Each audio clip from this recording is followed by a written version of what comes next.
Hello guys, hope you have been okay. Okay, today we should talk about attention jobs. If you have been into robotics or any voice language models, AI training or etc. You will notice that in these white recognition tools or like Prime or like Alexa, Google, etc. They respond to their voices, but they also think on the responsive as well. Like if we are talking to each other, and we will pick this tool.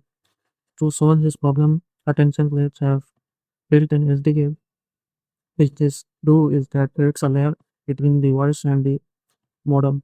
So this layer does the critical thing like if everyone is speaking, then this layer will filter out the other stuff and just decode the when we can send it to the proposed.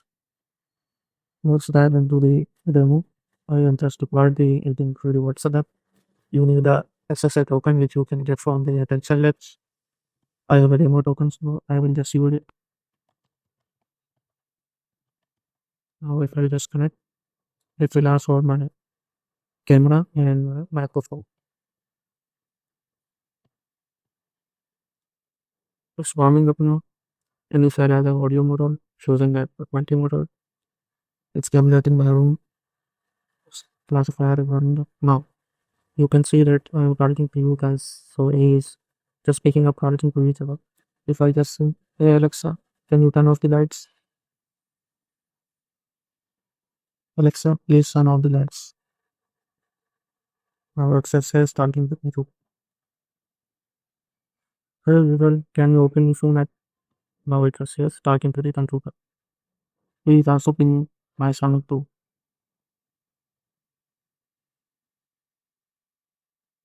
As you can see, it also records every bit of the logs, data, and each and every piece. It is a great thing if you are into the robotics or any kind of things. It detects the talking and it just filter out the man-to-man conversation or man-to-man conversation or woman-to-computer conversation.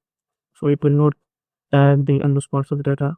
Like if talking to each other data, if you do this, go on to bin.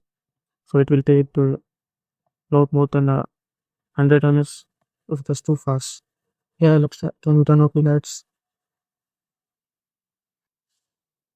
Can you open my browser? Open phone app. It's like that. Open new Brave Pro. Turn off the lights. As you can see, the activity list there. It also detects how many faces are on the camera. It's on the idle state. It will slowly 0.85 seconds. That's it for the video. If you are really into the robotics, you want to try this.